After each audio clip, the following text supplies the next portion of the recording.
आखिर ये ईरान को हो क्या गया है? इतने हमलों के बाद भी ईरान रुक क्यों नहीं रहा है?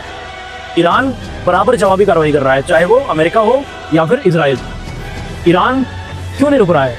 ईरान को अब तक ऐसा क्या सता रहा है कि वो अगर रुक जाएगा तो वो खत्म हो जाएगा? दोस्तों, ईरान की जो संसद है, ईरान की संसद का नाम है मजलिस। वहां से एक कानून पास हुआ कि अब जो परमाणु परीक्षण, जो परमाणु बम की तैयारी ईरान कर रहा था, वो परमाणु बम ईरान बनाएगा, उसको बिना बनाए वो रुकेगा नहीं।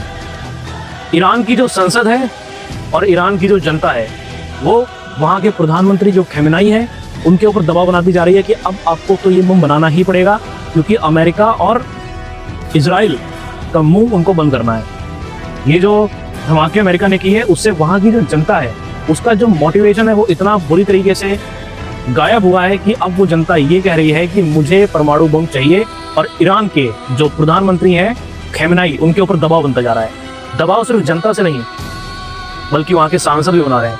वहाँ के जो सांसद हैं वो ये कह रहे हैं कि प्रधानमंत्री को हमने कहा है वो परमाणु प्रतिक्षण, परमाणु का जो प्रक्रिया है उस पर काम कर रहे हैं। हम सभी जानते हैं कि इजराइल ने ईरान के 19 परमाणु वैज्ञानिकों की हत्या कर दी है। परमाणु के जो न्यूक्लियर साइंटिस्ट हैं उनको इजराइल ने मार दिया है।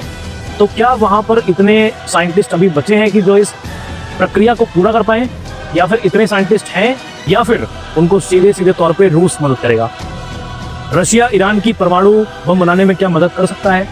और हो भी सकता है कि मदद कर भी रहा हो। अमेरिका और इजराइल का साफ साफ कहना है कि हम ईरान को परमाणु बम बनाने नहीं देंगे। और ईरान की संसद और वहां की जो जनता है वो ईरान के प्रधानमंत्री के अगेंस्ट हो गई है कि आपको अब तक बना देना चाहिए था, आपने अब तक बनाया क्यों नहीं? दोस्तों, अमेरिका की एक रिपोर्ट है जिसमें उन्होंने कहा है खुद कि जो बमबारी उन्होंने B-2 बम्बर से करी थी नतांज में, वो बमबारी का कोई भी मतलब नहीं हुआ है। ईरान को बहुत ज्यादा नुकसान नहीं हुआ है। अब अगर ईरान को नुकसान नहीं हुआ है तो क्या ईरान अपना परमाणु प्रक्रिया, परमाणु जो प्रशिक्षण है वो जारी रखेगा या फिर उसको रोक देगा? अगर वो उसको जारी रखता है तो अमेरिका क्या करेगा और क्या करेगा इजराइल? क्योंकि ईरान के जितने भी न्यूक्लियर साइंटिस्ट थे उनको इजराइल ने मार गिराया है। अब वहां पर बचे हैं या नहीं बचे हैं ये अंदर की बात है, पर अगर बचे हैं तो क्या ईरान उनके साथ अपनी न्यूक्लियर प्रक्रिया को जारी रखेगा या फिर उसको रोक देगा? ये बहुत बड़ा सवाल है। और अगर जारी रखता है तो क्या ट्रंप और नेतन्याहू और भी धमाके कर सकते हैं? क्या वहां पर इतनी विकट स्थिति आ सकती है कि धमाकों पे धमाके हो जाएं? और दोस्तों, अगर वहां पर साइंटिस्ट जिंदा नहीं बचे हैं तो क्या रशिया या फिर चाइना ईरान की मदद कर सकता है? क्योंकि ये सभी जानते हैं कि रशिया और चाइना का संबंध ईरान से बहुत गहरा है।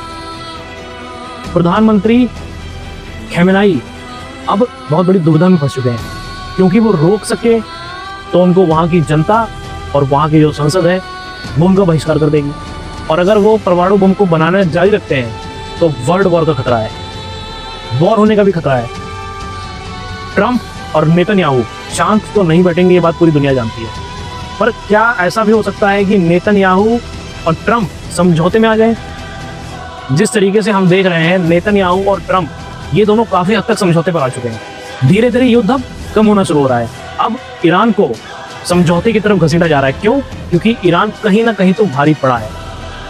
अब ईरान के साथ वो मारपीट नहीं, अब ईरान के साथ वो बातचीत का दौर आ रहा है, ताकि ईरान से बातचीत करके इस मसले का हल निकाला जा सके। ट्रंप भी ये बात कहीं ना कहीं समझते हैं कि ईरान से दुश्मनी तो भारी पड़ सकती है, और अगर ईरान से दुश्मनी होते होते ईरान का परमाणु बम बन गया तो ये भी एक बहुत बड़ी खतरा है।